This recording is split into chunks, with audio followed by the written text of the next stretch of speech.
महाराष्ट्राच्या जनतेसाठी खूप दुःखद आणि कठीण दिवस आहे. महाराष्ट्राचा एक तरुण नेता त्यांनी या महाराष्ट्रामधले आमच्यासारखे अनेक तरुण घडवले. असे अजितदादा यांचं आज विमान अपघातामध्ये दुःखद निधन झालंय. पण आता सुद्धा खरं वाटत नाही आणि अजूनही वाटते की परमेश्वर काहीतरी चमत्कार करेल.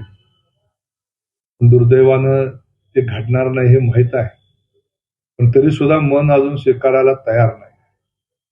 अजितदादा राजकारणातला त्यांच्या जाण्यानं खऱ्या अर्थानं एक दादा गेला. आम्हा सगळ्या तरुणांचा एक थोरला भाऊ म्हणून ज्यांनी आम्हाला मदत केली, सहकार्य केलं.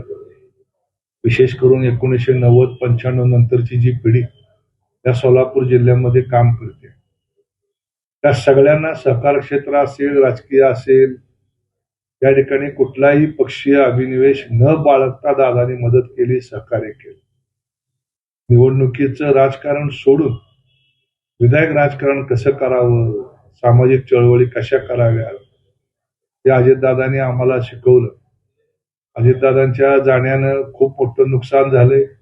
व्यक्तिशः माझ्या कुटुंबामध्ये कुठलाही सुखाचा किंवा दुःखाचा प्रसंग असेल, त्या प्रत्येक प्रसंगामध्ये दादा आमच्या पाठीमागे उभा राहिले, आमच्या बरोबर होते. मग दादाच्या जाण्यानं स्वतःच्या कुटुंबातली व्यक्ती गेली अशा पद्धतीच्या भावना आज निर्माण झाल्या. आज दादांच्या जाण्यानं महाराष्ट्राची खूप मोठं नुकसान या ठिकाणी झालंय, खूप मोठी पोकळी निर्माण झाली. दादांच्या कुटुंबामध्ये सुनेत्रा वहिनी असतील, त्यांचे कुटुंबीय असतील, यांच्यावर तर दुःखाचा डोंगर कोसळलाय. परमेश्वर हे दुःख सहन करण्याची शक्ती त्यांना परमेश्वरानं द्यावी, ही या निमित्तानं प्रार्थना करतो. आणि अजितदादांच्या प्रती पुन्हा एकदा आदरांजली, श्रद्धांजली अर्पण करतो.